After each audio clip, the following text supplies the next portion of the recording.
Shalom friends, Rabbi Kukerkorn here from Temple, Israel, and following the request from my beloved friend Phil Pisciot, I'm going to start trying to do these videos again about the Parsha in English.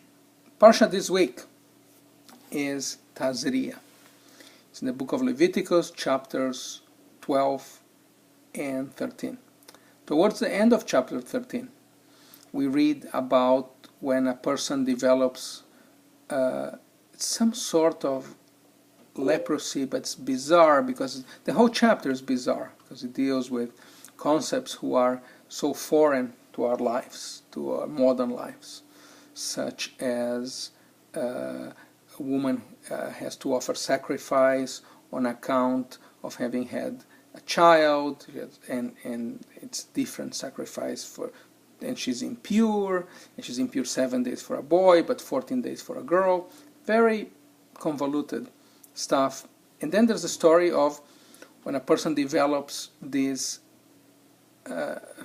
disease that's kind of like leprosy, but really it's not leprosy, because leprosy could be in the house, it could be in their clothes.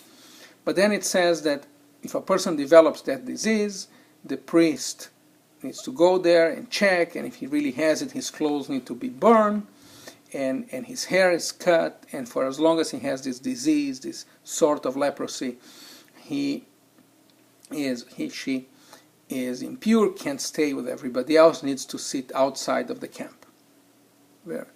And this evidently was the way how ancient people, before antibiotics, before all the modern medicine, dealt with illness. It was a way to deal not only with the symptoms, but also the anxiety and the rupture in people's lives that's caused by disease. So the question is, how do we deal with disease in our own days? I can think of two ways. First, and perhaps most important one, or as important as the second, is through prayer. There's research that says that when we pray for somebody who is sick, even if they aren't aware that you're praying for them, still there's research that people would get better faster. And even if it doesn't work, it's kind of homeopathic, nothing bad happens. When we, in our services, at one point during the service, we do Misheberach, generally the Debbie Friedman version, but any Misheberach would do, where we remember those in our community who are sick. And that's a good thing. The other way, it's harder, but perhaps much more worthwhile, is Bikur Cholim, going to visit the sick. In Masechet Peah 1:1, it says in the Mishnah that there are certain obligations or certain activities who are without measure, and the reward is without measure, which means certain things you need to do as much as you can, because you get also unlimited reward for doing them, and you get credit in this world and the world to come, and one of them is Bikur Cholim, visiting the sick. Why visiting the sick is such an important thing? I think because deep down, Bikur Cholim, visiting the sick in their home, in their hospital, is not something we look forward to.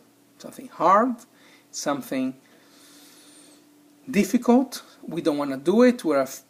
It's not a very pleasant place. We're afraid maybe you say something and make the person uneasy, make them sicker. Maybe deep down we're afraid, gee, it could be me there in that bed, and that is very hard.